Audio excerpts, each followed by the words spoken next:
Hay un montón de organizaciones no gubernamentales que trabajan en los países del Himalaya, en lugares remotos, que necesitan dinero, ¿no? Y a nosotros, aunque no nos lo parezca, en esta sociedad el dinero nos sobra, ¿no? Hostia, que me caigo. Acuérdate de mí. Acuérdate de Mario también, dale la mano. Es nuestra profesión, es nuestro trabajo, es nuestra pasión, es nuestra vida y, como le suele decir Sarna, con gusto no pica.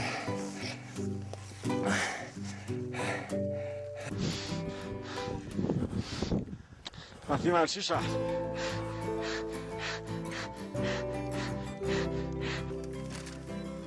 Bárbaro. De hecho, a 40 kilómetros de Pamplona, debajo, en un pueblo que se llama Unanú. ¿Qué más comemos? Happy cow, la vaca feliz, la vaca que ríe. Aquí está, quesitos. Así que nada, aquí estamos pasando la tarde y a ver si, bueno, pues a ver si no nos pasa nada. Vale, hasta luego. A ver si empezamos pronto, que empieza ya la impaciencia por llegar arriba. Llegar a la cima era su meta, la montaña, su profesión, su trabajo y su vida. Siempre dijo que si tuviera que dejar una montaña sin subir sería el Annapurna, por ser la más difícil. Desde hace 5 años su cuerpo descansa precisamente allí, en la montaña, donde encontraba la libertad. Esta semana, en Una mirada atrás, Iñaki Ochoa de Olza.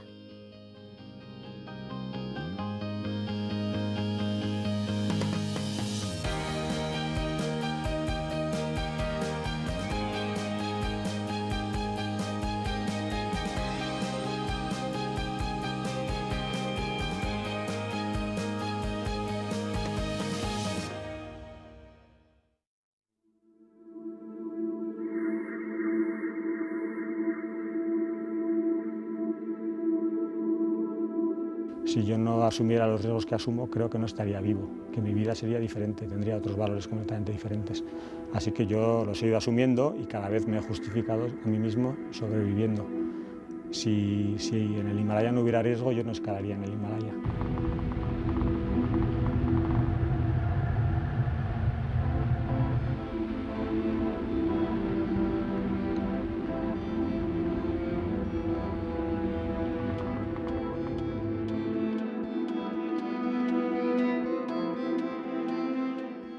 Pura vida, esta era la expresión que Iñaki utilizaba cuando alcanzaba la cima de una montaña. También es el título de la película documental que nos acerca cómo fueron esos interminables 5 días de su rescate en el Annapurna. Iñaki fue uno de los mejores alpinistas de su tiempo, comprometido con la montaña y con una filosofía propia. Hoy queremos hablar de él con personas muy cercanas a este montañero navarro que paso a presentarles. El primero de ellos es José Mari Eguillor, Pichi, que participó en una expedición al Everest en 1992 junto a Iñaki. Bienvenido, vamos a hablar de esa filosofía del montañero, de Iñaki. Bienvenido, ¿cómo era Iñaki como montañero? ¿Cómo era como montañero? Bueno, yo creo que todos los que hemos estado con él, hemos coincidido en alguna expedición, en alguna escalada, pues sabemos muy bien cómo era. Era una persona que enseguida te hacías amigo. Yo creo que era una persona alegre. No sé, a mí me parece que es raro ver una fotografía de Iñaki que no esté con la sonrisa en la boca y que se hacía de querer muy rápido. Como montañero, bueno, tuvimos la suerte de ir, pues él creo que fue la primera expedición así a un 8000, creo que fue sobre el año 1990, al Kanchenjunga, y luego 2 años más tarde íbamos a coincidir, íbamos a ir juntos al Monte Everest. Y para la edad que tenía entonces, pues bueno, pues ya se veía, vaya, que era un montañero especial. Eso es, cómo iba a ser como montañero, ¿no? Pues bueno, tenía unas facultades muy buenas. Hacía de todo, hacía escalar en roca, escalar en hielo, esquí de montaña, hacía todo y todo se le daba bien además. Entonces, bueno, pues se le veía que era una persona con mucho futuro dentro del alpinismo, vaya. Cristina Orofino, nuestra siguiente invitada, montañera y también amiga de Iñaki. Decía Pichi que tenía unas cualidades especiales, Iñaki, tenía unas cualidades especiales, de verdad, ¿se le veía un algo? Sobre todo yo creo que la cualidad más especial era que era su pasión, que le gustaba muchísimo. Entonces, si algo también era muy cabezón. Y si se proponía algo, él decía que si tienes una ilusión lo consigues, pero tienes que pelear por ello, ¿no? Entonces, igual habría gente que físicamente podía ser más fuerte que él, pero una cosa es físicamente y otra cosa es que te acompañe también la cabeza, ¿no? Y lo disfrutaba tanto, le daba igual que la montaña fuese grande, que fuese pequeña, que fuese o una pared escalar o para correr en el monte. La cuestión es que le gustaba el monte en todas sus facetas. Entonces lo disfrutaba y eso se nota mucho, ¿no? En una persona, si quieres hacer algo y lo disfrutas o simplemente vas a hacerlo, pues porque hay que hacerlo, ¿no? Es como si un trabajo lo tienes que hacer simplemente para ganarte la vida, porque necesitas ese dinero, o es que realmente lo estás disfrutando, y eso se nota mucho, ¿no? Te lo transmite y te lo hace vivir. Otro apasionado de la montaña es nuestro siguiente invitado, Mari Ábrego, montañero, que también nos acompaña hoy para hablar de Iñaki, también un apasionado de la montaña que tuvo la suerte de conocer a Iñaki. Bienvenido, Mari. Gracias. También tuviste esa suerte, decía, de conocer a Iñaki. Bueno, piensa que en este territorio nuestro nos conocemos todos, y precisamente todo el mundo que hace ya una actividad de montaña que se lleva a un grado casi competitivo como es el Himalaya, pues acabas conociendo de todos, pero algunos conoces antes de que empiecen esa fase de Himalaya, ¿no? ¿Por qué? Porque su pasión ya la practica en la montaña que realiza aquí en el Pirineo. Entonces yo pues fui uno de los afortunados de poder tratarlo, no excesivamente, pero lo suficiente como para conocerle y bueno, y quererle, ¿no? Porque una persona que, según se ha dicho aquí, yo creo que se han dicho tres palabras que fundamentan un poco todo, que es una persona con una filosofía muy propia. Yo diría, todo el mundo tiene una filosofía propia, pero este tenía una filosofía muy decantada a una manera de ser. Tenía una gran pasión, que también se ha dicho aquí, porque sin pasión realmente, Cristina decía que era cabezón, no, tenía pasión por la montaña.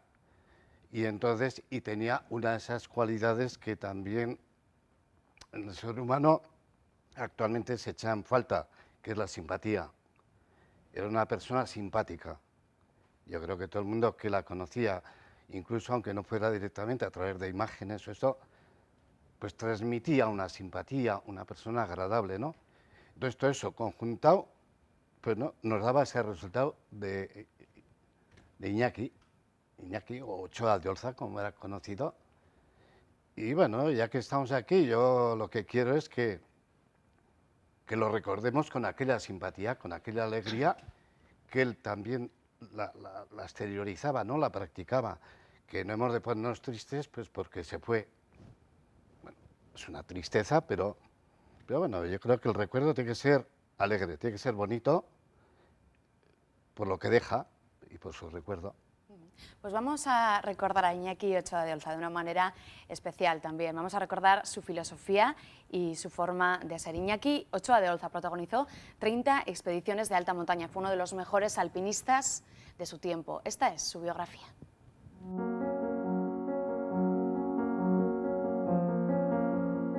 Iñaki nació en Pamplona en 1967. Comenzó a salir al monte con sus padres y sus 3 hermanos siendo un niño. Así empezó su relación con la montaña, su gran vía de escape. Las sensaciones que nos da y toda la energía que nosotros absorbemos de las montañas es tan grande que volvemos una y otra vez. Devoraba libros de alpinismo a la misma velocidad que crecía su pasión por la montaña. Durante su adolescencia comenzó a hacer escalada en roca, que compaginaba con algún trabajo como guía de montaña. Cuando volvemos de esa misma montaña, un par de meses después, somos una persona destruida físicamente, pero sin embargo espiritualmente estamos llenos de energía. Es una energía que va a mover nuestros pasos y nuestro corazón durante muchos meses después de la expedición, ¿no? Por eso queremos volver cuanto antes, ¿no?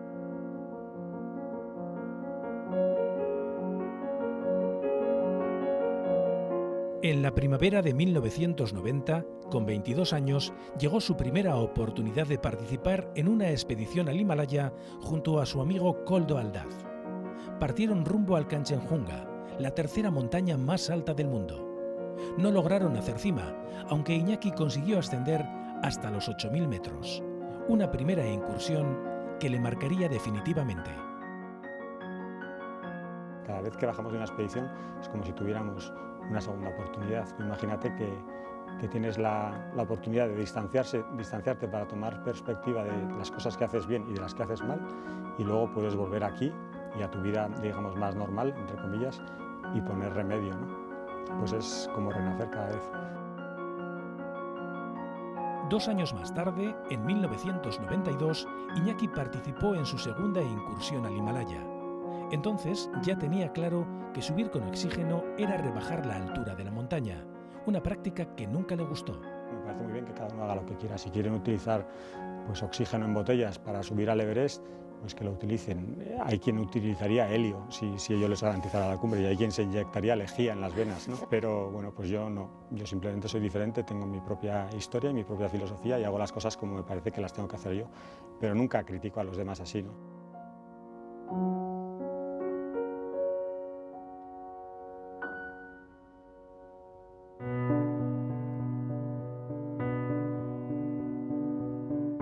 En esta expedición al Everest es él quien por la arista sureste abre huella durante 4 horas y media hasta los 8.500 metros. Sin embargo, tuvo que darse media vuelta y regresar al Collado Sur, obligado a descender mientras sus compañeros de expedición hacían cumbre. En un descuido se quitó las gafas de ventisca y tras varias horas sin usarlas, se le helaron los ojos. Pero Iñaki no desistió. Y un año más tarde, en 1993, llegó su primera cima en un 8000. Alcanzó la cima del Cho Oyu en solitario. Un año más tarde, en 1994, y de la mano del programa Al filo de lo imposible, viajó por primera vez al K2, una montaña que marcó su vida de alpinista. En una de las ascensiones por la cara norte de la montaña, sufrió un accidente tras agarrarse a una cuerda fija que se partió y saltó por los aires. Cayó más de 80 metros hasta quedar colgado de una cuerda a más de 7.000 metros de altitud. Se rompió un brazo y varias costillas. Estás en el sitio más peligroso donde puedes estar y hay que salir de allí corriendo, ¿no? Y de hecho salimos corriendo porque venía una tormenta muy fuerte y bueno, pues fue muy dura la bajada, o sea que y siempre es lo mismo, siempre es igual. Entonces esos momentos que la gente piensa que ahí arriba estás en la gloria o que ves a la Virgen y tal, nada de eso, ¿no? Ahí estás muy tenso, haces las fotos pues porque luego hacen pósters tus sponsors y estas cosas, pero nada, hay que salir de allí rápido. El riesgo lo asumimos, de alguna manera lo buscamos, ¿no? Podríamos elegir quedarnos en casa, ¿no? Lo que puedo pensar es, tengo que reducir el nivel de riesgo, como profesional tengo que hacer las cosas bien, yo quiero sobrevivir, evidentemente. En 1995 realizó su primera ascensión express en el Sisa Pagma. Un año más tarde hizo cima en 2 montañas con apenas 20 días de diferencia. 3 años después, en 1999, hizo cumbre en el Lhotse en menos de 24 horas desde el campo base. Fue el primer español en subir un 8000 en un día. He subido 12 8000 diferentes, he estado 16 veces en una cumbre de 8000 metros, porque algunos los he repetido, ¿no? Pero sin embargo he estado 30 veces en expediciones al Himalaya. Luego al menos 12 o 13 o 14 veces me he dado la vuelta sin hacer cumbre, que casi la mitad de las veces que voy me doy la vuelta porque las condiciones no son buenas o porque el tiempo está malo, o porque yo estoy enfermo, por lo que sea, ¿no? Que no me cebo con las cumbres, ¿no? Durante los siguientes años participó en expediciones que incluyeron hasta 3 montañas en pocos meses. Viajó al Everest en 3 ocasiones e hizo cima el 24 de mayo de 2001. De las montañas emana energía. Nosotros cuando llegamos a la base de una montaña de estas estamos saturados de todos los bienes y los lujos y el confort y el dinero y la seguridad que tenemos en nuestra sociedad. Aquí lo tenemos todo asegurado, todo es ergonómico, todo está garantizado, o eso pensamos, ¿no? Porque luego llega un cáncer, un accidente y la escala de valores cambia rápidamente, ¿no?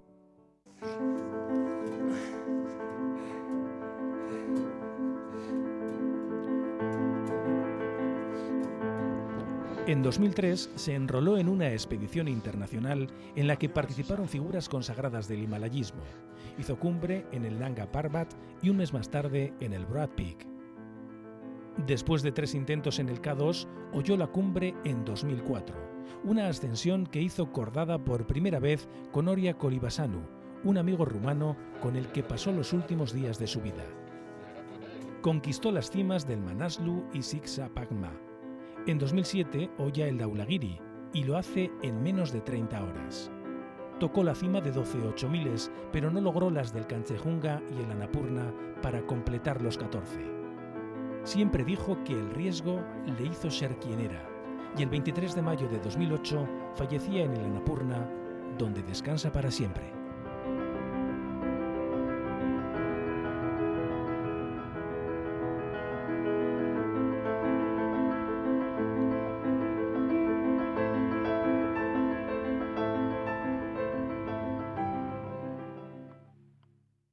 La montaña como su gran vía de escape, decía.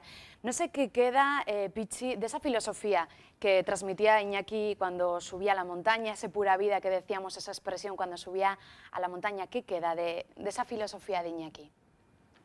¿Qué queda? Bueno, no sé, siempre se aprende, ¿no? Pero, no sé, yo tal como le veía a Iñaki, pues bueno, y más personas, pues es que no concebiría la vida sin la montaña, vaya. Yo creo que pues que disfrutaba y era su vida. Se saben los riesgos que hay en el monte, y Iñaki lo sabía muy bien, el riesgo que hay, pero bueno, pues te sientes a gusto, es tu pasión la montaña y es difícil de dejar de ir.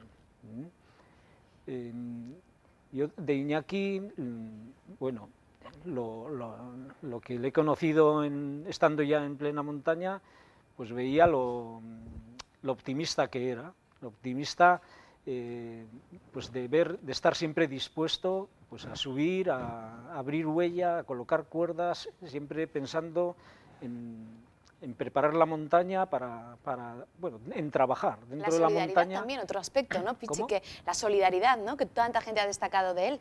La solidaridad, sí, la solidaridad, y siempre dispuesto a subir y a trabajar, a preparar la montaña para subir arriba, o por lo menos para evitar riesgos en caso de un mal tiempo y una retirada. Y siempre le he visto así, prudente, muy prudente además, como se ha dicho. Yo creo que en varios montes se ha vuelto porque veía peligro y se ha dado la vuelta a tiempo. Y gracias a eso, pues de algunos montes habrá bajado, como nos ha tocado alguna vez a algunos otros, ¿no?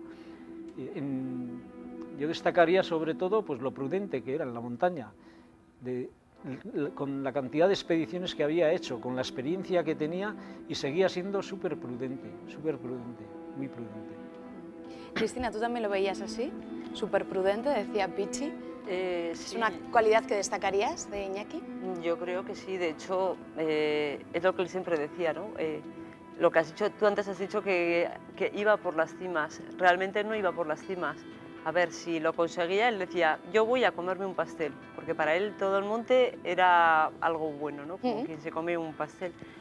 Pero si llego a la cima, pues me comeré la guinda, si no me da lo mismo, ¿no? Él decía, hay gente que iba a los 8000 y parece que decía, ya lo he hecho, ya lo tacho y me voy a por el siguiente.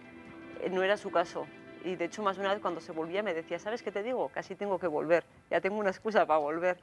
Entonces, que lo subía, pues muy bien, pero no era su objetivo principal.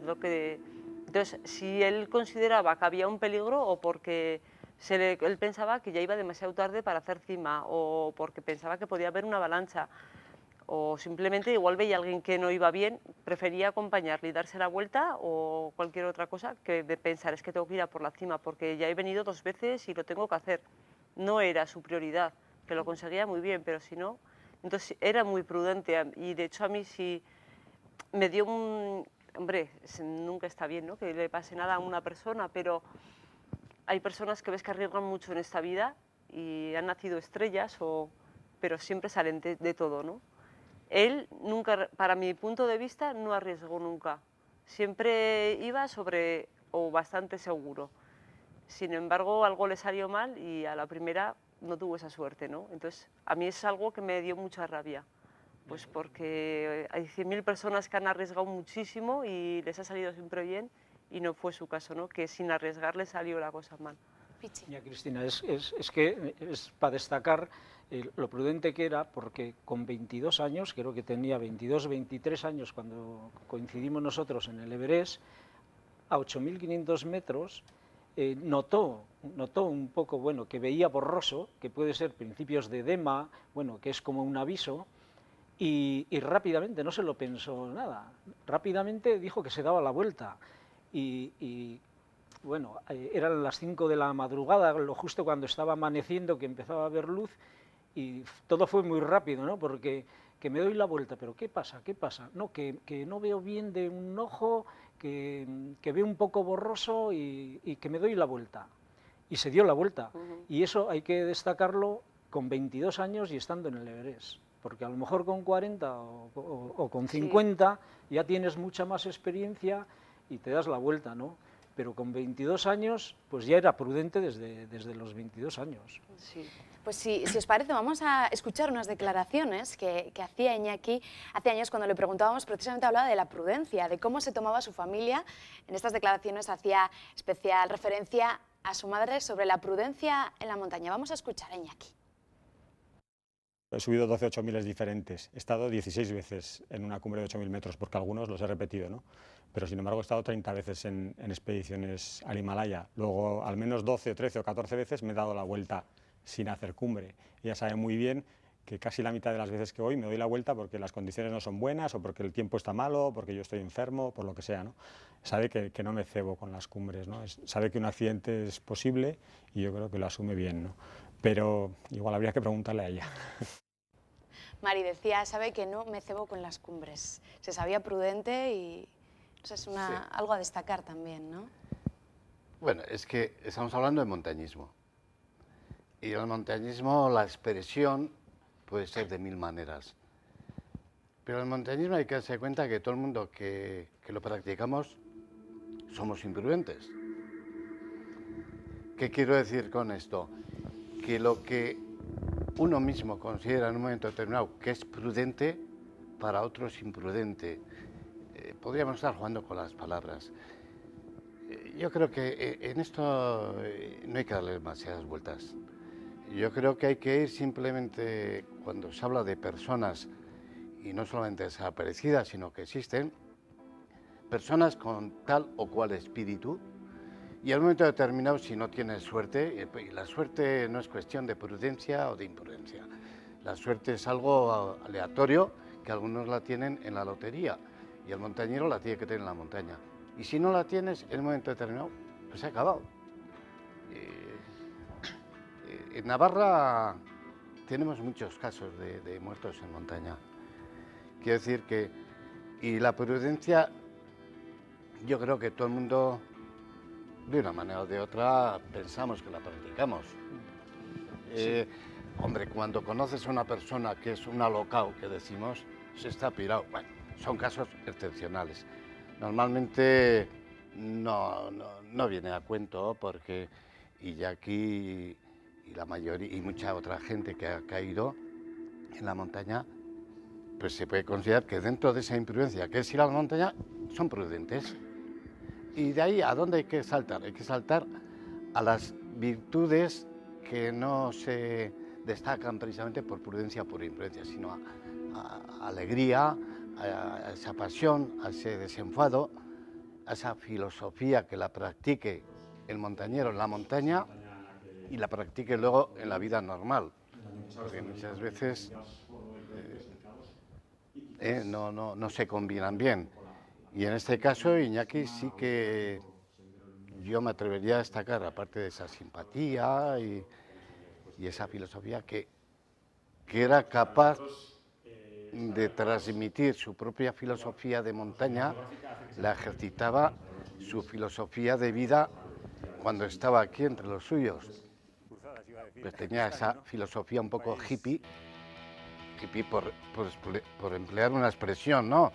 Hippie. La austeridad quizás también fue uno... Sí, una persona que los valores materiales le dan otro aspecto, otro valor, que el que le da la gente normal, eso lo tenía.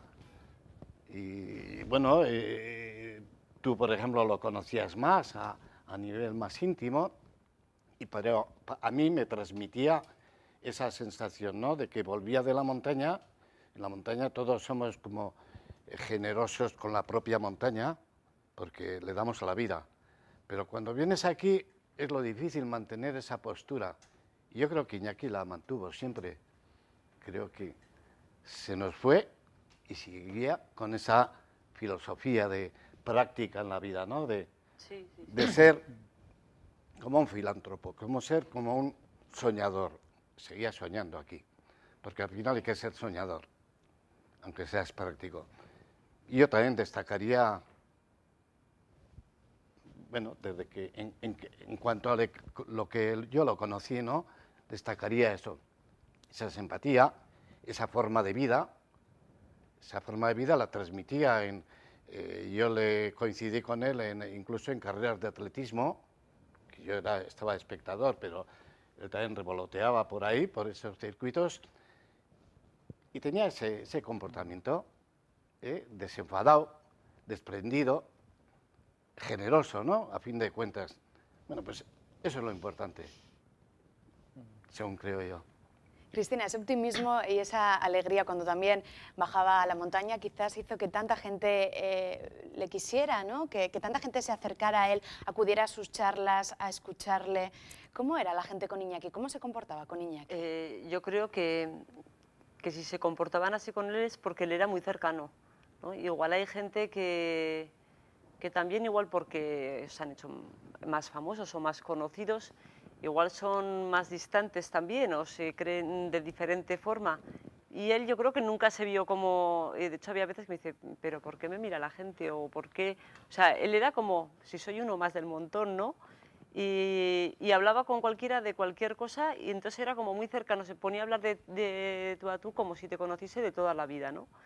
Entonces te daba enseguida esa sensación de poder hablar de cualquier tema, aparte que le gusta, el de temas de deportes que le gustaba todo y lo que dices, al ser tan, pues era hablador, era alegre y te hacía retransmitir una sensación muy buena, ¿no? Sabía de todos los deportes porque le encantaba, ¿no? Sí. Practicaba más la montaña, pero le encantaba todos los deportes y es que además tenía una cabeza que era como un ordenador. Sí. Y le podías preguntar desde el fútbol, que lo sabía, de ciclismo, de atletismo, te sabía quién había ganado en la última carrera de atletismo, quién estaba en la liga de campeón, que a mí era algo que me asombraba, pero es que yo le decía, chico, tienes un ordenador por cabeza, entonces puedes hablar de cualquier tema que de todo estaba puesto. Y hasta cuando estaba de expedición, enseguida, ¿y qué está pasando allá? ¿Qué pasa? No sé qué. Le gustaba y se interesaba por todo, entonces me parecía que al ser tan cercano le hace eso a las personas, ¿no? que le quieran más y que puedan confiar para todo, ¿no? Si le preguntaban por montaña o algún consejo, enseguida se desvivía por explicarle o por tema de botas o de gatos o de zapatillas, él siempre estaba dispuesto, ¿no? a aconsejar e incluso a ir contigo, a ayudarte a hacerte cualquier cosa, ¿no?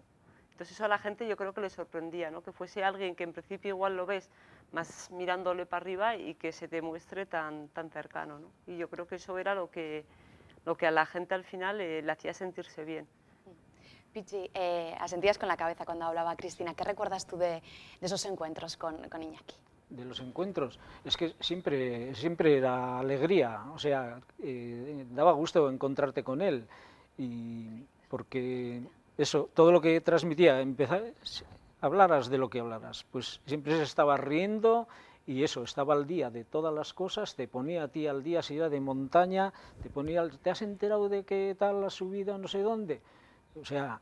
Múltiples cualidades. Eso es. Y bueno, pues es lo que estamos diciendo aquí, pues por eso le quería tanto la gente, por eso le queríamos todos tanto, por cómo era él.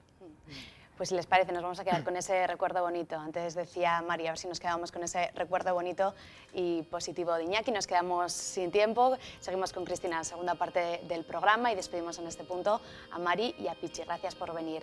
Una pausa para los compromisos publicitarios, enseguida estamos de vuelta.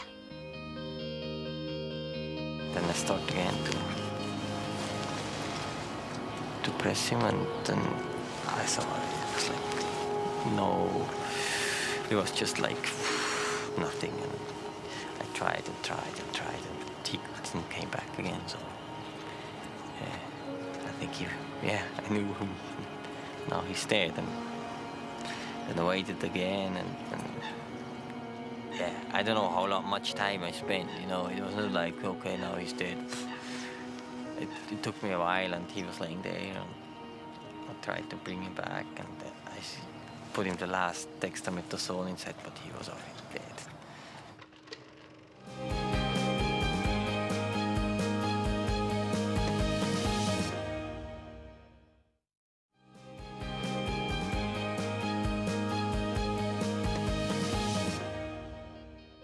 Continuamos en una mirada atrás, recordando a uno de los mejores montañeros, a Iñaki Ochoa de Olza, en esta segunda parte del programa para hablar exactamente de cómo fue su rescate en el Annapurna, donde desde hace 5 años descansa el cuerpo de Iñaki. Paso a presentarles a nuestros invitados, a Itziar García, bienvenida, que es jefa de producción de Arena Comunicación, encargada de la película Pura Vida, que relata ese rescate de Iñaki en el Annapurna.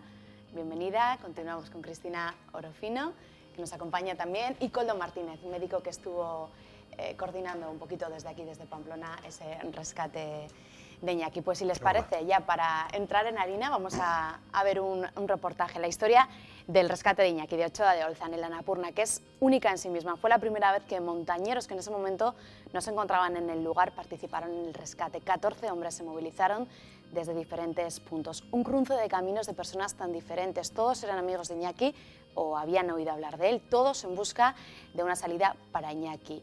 Un rescate reflejado en la película Pura Vida, que recogemos en el siguiente reportaje.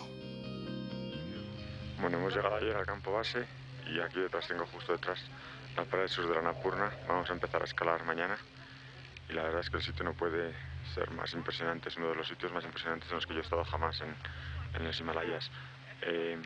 Las condiciones parecen relativamente buenas, aunque todavía hace bastante frío y hay algo de nieve en el campo base porque hemos llegado muy pronto. Solo estamos a día 25 de marzo. Lo cierto es que viendo esta pared detrás mía se me coge un poquito el corazón.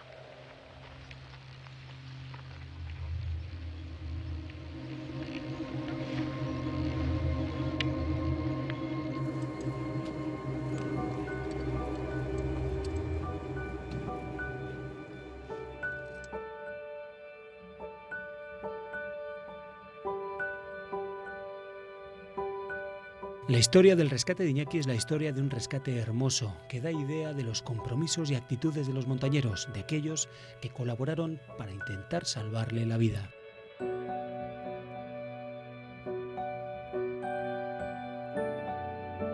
El lunes 19 de mayo de 2008, Iñaki se daba la vuelta a 200 metros de la cumbre. Intentaba la cima del Annapurna junto a Aurea Kolibasanu y Alexei Bolotov. Tenía heladas las manos y decidió regresar. Su compañero Kolibasanu optó por acompañarle de vuelta, mientras Bolotov continuó hasta la cima. Iñaki y Aurea llegaron a la tienda instalada a 7.400 metros en la arista este de la cara sur. Nada más llegar, el navarro se desplomó.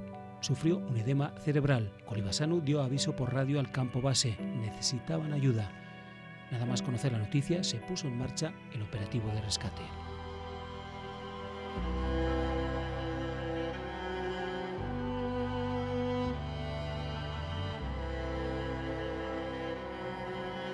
Un operativo al que pronto se sumaron los suizos Uli Steck y Simon Antamaten, que se encontraban en el Annapurna.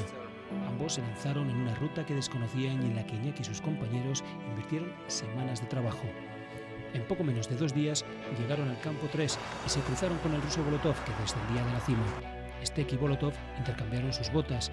A estos hombres se suman otros montañeros que participaron en el rescate del navarro: Urubko, Bawi, Bogomolov o Nima Nuru Sherpa, dueño de una agencia de viajes que fletó un helicóptero para el rescate de Iñaki que él mismo costeó. Un helicóptero que durante uno de los intentos en el rescate casi rozaba las laderas del valle, se balanceaba entre las nubes. El piloto hizo todo lo posible, pero tuvieron que regresar al valle. Iñaki llevaba entonces casi 3 días enfermo. On a side like that and then climbing a little bit with it like on a side still and then put it back. It was like crazy. Everybody like fell down on the other side of the helicopter and like whoa, that was the most scary moment in my whole life till now. He was literally flying by just the rocks and the ground itself. A little bit up. En Katmandú se creó otro equipo que acompañaba a Urubko y Bawi. Más de 15 personas participaron activamente en el rescate de Iñaki, que fue coordinado en Navarra desde la sede de Diario de Navarra, en Pamplona. En la capital navarra, su familia y amigos vivieron con intensidad esos interminables 5 días. Horas intensas coordinando un rescate, conectados con el campo base de la Annapurna, donde se encontraba la pareja de Iñaki, Nancy Morín. Ella informó de todos los detalles del operativo de rescate. jueves 22 de mayo, Uli Stek habló con Oria por la radio. El rumano se negaba a abandonar a Iñaki en la tienda, así que Stek le convenció para que le marcara el camino y bajara algo abriéndole huella y facilitando el ascenso. Finalmente se encontraron y Uli le propuso bajar juntos debido al crítico estado de Oria. He told me that, Horia, listen, I was coming here especially for you because you have chances to survive. And I said, okay, Uli, I understand, but I stayed there 2 days after and 2 nights. I did not do this and put myself in trouble for nothing. Maybe it's not possible to save him, but we have to try.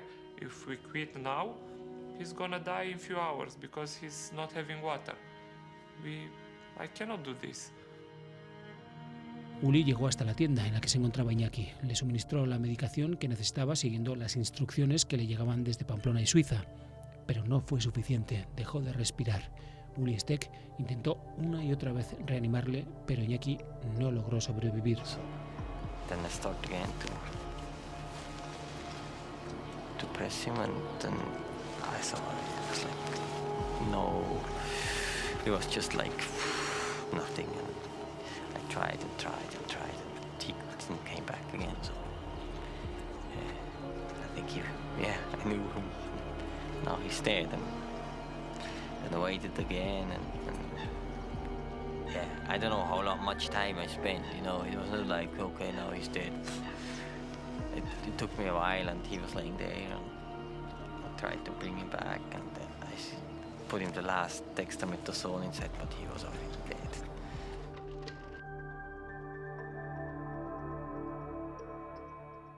Así se informó en Canal 6 de la muerte del navarro, un duro golpe que cayó como un jarro de agua fría en la comunidad. El cuerpo de Ochoa de Olza descansará para siempre en la montaña por expreso deseo de su familia.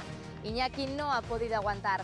Después de 5 noches gravemente enfermo y a 7.400 metros de altura, el cuerpo de Iñaki Ochoa de Olza ha dicho basta. Ha fallecido uno de los mejores himalayistas y las muestras de condolencia le han llegado a la familia desde todos los rincones del mundo. Buenas tardes, es viernes 23 de mayo, una fecha que quedará marcada en la historia más triste de la montaña. Hoy ha fallecido Iñaki Ochoa de Olza. De todos los lugares. Que era un referente dentro de esta actividad y al mismo tiempo también era una persona tremendamente comprometida con el medio ambiente, con la montaña, con el mundo rural, en fin, con la internacionalización. Era un icono dentro de esta actividad. Un hecho que nosotros cogimos con mucha alegría y que además estuvimos muy a gusto allí con él en el campo base porque fue una coincidencia, pues al final se haya convertido en noticia de estas formas, ¿no? Hago extensible en nombre del Gobierno de Navarra el agradecimiento a todos los que se han volcado durante estos días con la situación vivida por Iñaki Ochoa de Olza. Se cumplen ahora 5 años de la muerte de Iñaki. Su cuerpo descansa a 7.400 metros de altura en el Annapurna, en la montaña, donde el navarro encontraba su vida y la libertad. Yo no miro al pasado y a los que se han ido con nostalgia, sino les miro con cariño y recuerdo sus vidas pensando que la mía tiene que ser un homenaje a las suyas, ¿no? Un rescate hermoso, distinto en sí mismo. Koldo, ¿cómo vivisteis desde aquí? ¿Cómo se coordinó todo el operativo de rescate desde Pamplona? Son dos preguntas muy distintas. ¿Cómo se coordinó y cómo lo viviste? Bueno, se coordinó en el Diario Navarra, un grupo de amigos, compañeros, en fin, de personas. Estuvimos haciendo lo que podíamos a través de teléfono, haciendo llamadas a muchísima gente, en fin, intentando hacer lo que se podía. Y cómo se vivió, pues se vivió, para mí fue una situación límite. Fíjate, yo trabajo en una unidad de cuidados intensivos, estoy en contacto con la muerte todos los días, ¿no? Pero aquello fue muy especial. Digo que fue una situación límite porque yo fui un día a trabajar y me dijeron, oye, Koldo, que Iñaki está con problemas arriba, tal, no sé qué, hay un equipo de rescate, nos han pedido esto y pues bueno, pues vete tú, en fin, y fui. Y fue una situación límite porque es un enfermo más, ¿no? De alguna forma, un enfermo más, una circunstancia muy especial, muy lejos, nos comunicábamos con Nancy. Nancy se comunicaba con Iñaki, en fin, con Joria más bien. Pero nunca pensé que esa situación iba a ser tan fuerte y que me iba a llegar tan hondo y que iba a aprender tanto. Y fíjate, lo que menos me sorprendió y lo que menos me tocó de alguna forma, ya sé que es duro decirlo, pero es así, lo que menos me tocó profundamente fue la muerte, la propia muerte de Iñaki, pues porque era esperable, o sea, científicamente se tenía que morir, ¿no? Y estadísticamente se tenía que morir. A mí lo que me impresionó y lo que me sigue impresionando es toda la solidaridad, la entrega, el compromiso que hubo por intentar salvarle. Eso me sigue emocionando hoy todavía. ¿Perdisteis la esperanza en algún momento? Yo sí. Yo me acuerdo que llegué a casa y le dije a mi pareja, están locos, o sea, la noche anterior a que muriera, pues llegamos a casa, no sé, a las 2 de la mañana y tal, y quedamos pues pronto a la mañana siguiente, a las 6 o 7 de la mañana, no recuerdo, ¿no? Y yo le comenté a mi pareja, están locos, o sea, hemos quedado a las 7 o las 1 de la mañana y no va a haber nada que hacer. Yo sí perdí la esperanza, pero a las 7 de la mañana, o a las 8, a la hora que nos juntamos, estaban todos al pie del cañón, todos peleando, todos luchando para que Iñaki sobreviviera. Y bueno, y la pérdida definitiva de la esperanza fue cuando la noticia se la dieron a Pablo, al hermano Iñaki, y dibujó una cruz en un papel. Y ahí fue el final para todos. ¿De dónde sacasteis las fuerzas, Koldo, para animaros los unos a los otros? Yo creo que del cariño que tenían todos, del cariño que sentían todos por Iñaki y seguramente pues del cariño que Iñaki había repartido en su vida. ¿Cómo os manteníais tantas horas unidos, esa coordinación? Fue una situación tan especial, o sea, no sé, yo la he contado muchas veces, ¿no? Pero fue una situación tan especial, es que era imposible no... A pesar de que he dicho que yo sí perdí la esperanza, que yo no tenía esperanza razonable, nos manteníamos pues porque allí solo había un interés, era el sacar a Iñaki de allá y el sacarlo con vida. Y esa no fue una llama, fue un fuego que nos invadió a todos y cuando uno desfallecía, pues enseguida venía otro y decía que sí, que parece que dicen que no sé. Es decir, teníamos noticias, las noticias que nos iban llegando, por mínimas que fueran y por mínimamente esperanzadoras que fueran. Yo me acuerdo cuando Uli decidió subir, aquello fue, por ejemplo, bueno, se nos abrió el cielo a todos, ¿no? Es decir, fíjate qué cosa, ¿no? O sea, va a subir uno a 7.000 y pico metros de altura y va a llevar medicación y casi era un sinsentido, o sea, era un sinsentido. Y sin embargo todos estábamos como tan esperanzados en que aquello iba a salir bien, que el hecho de que hemos contactado con no sé quién y dice que se va a poner en marcha y era un subidón de esperanza, de ánimo, de ilusión. Bueno. Cristina, ¿podrías, no sé, solidaridad es quizás la palabra que puede definir el rescate de Iñaki? Sí, yo creo que sí, y hombre, y desde luego yo creo que de cara tanto a la familia como a los que le queríamos, te hace sentirte muy bien, ¿no? Ver que hay tanta gente que está dispuesto a arriesgar su vida, porque es lo que hicieron, arriesgar su vida, ¿no? Por un amigo que para ti es algo más que un amigo, ¿no? O sea, para alguien tan cercano como tú y que tiene tan pocas posibilidades de salir de ahí, más bien ninguna, porque yo en todo momento, como él dice, no tuve ninguna esperanza de que la cosa saliese bien. Siempre se dice que la esperanza es lo último que se pierde, pero yo me acuerdo cuando su madre me preguntó, ¿tú qué opinas? Le dije, Pilar, de ahí no sale. Siempre esperas, se está moviendo muchas cosas y dices, bueno, pues igual existen los milagros, aunque nunca he creído en ellos, ¿no? Pero igual, y me acuerdo el último día que hablé con Koldo y le dije, Koldo, no es que sea pesimista, esto no va a salir, ¿verdad? Y me dijo, no va a salir. Pero bueno, al día siguiente lo oyes que todavía está ahí, va a llegar la medicación y dices, pues igual todavía queda una esperanza, ¿no?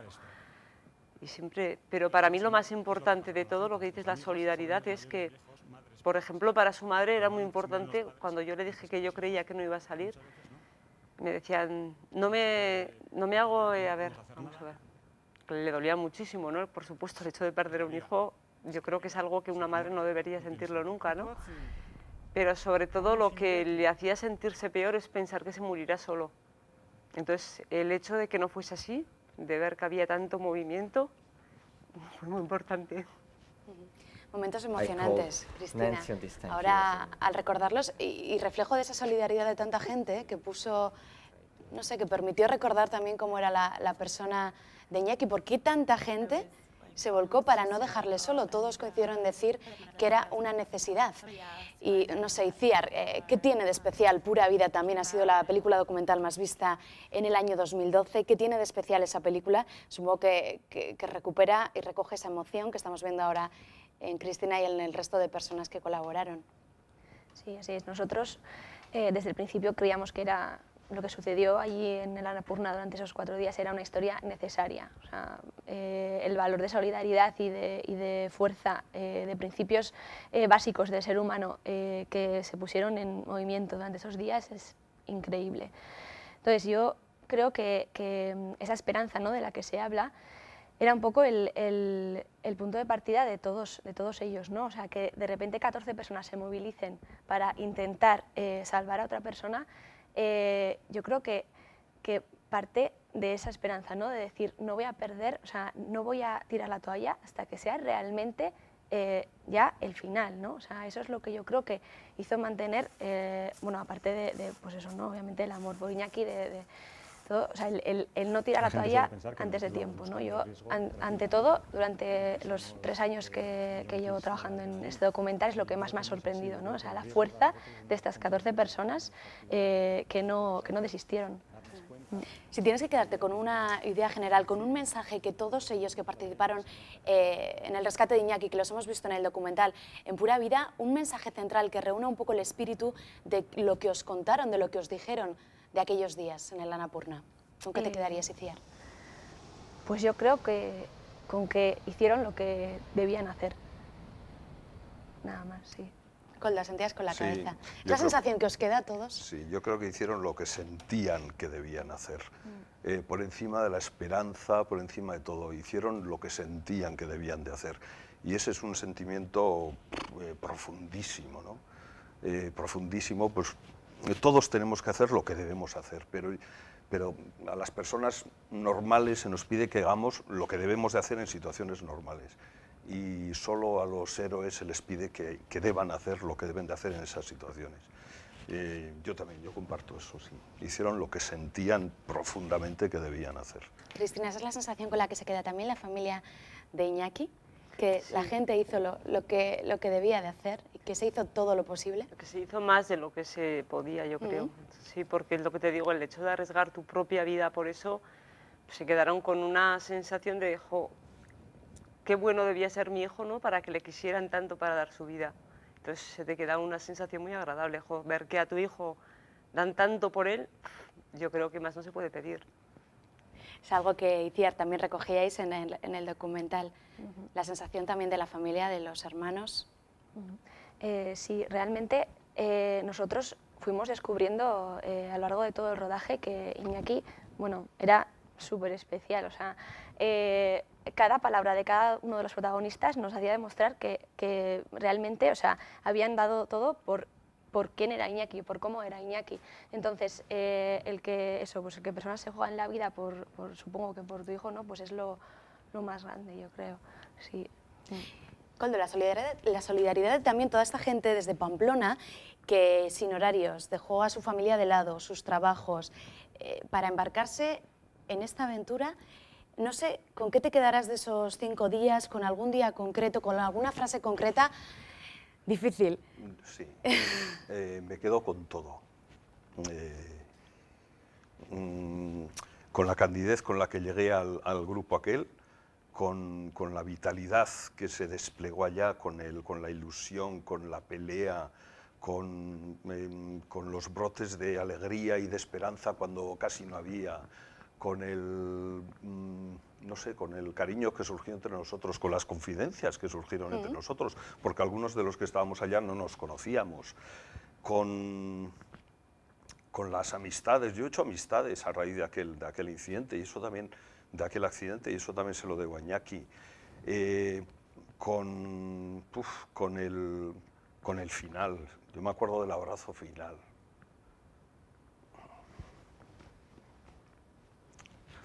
Con todo. Muy bien, pues con ese recuerdo nos vamos a marchar hoy. Gracias, Koldo, Cristina e Itziar, por haber recordado junto a nosotros cómo fue la vida y cómo fue el rescate de Iñaki. Con algunas de sus imágenes nos despedimos esta semana. Gracias, hasta la semana que viene. Adiós.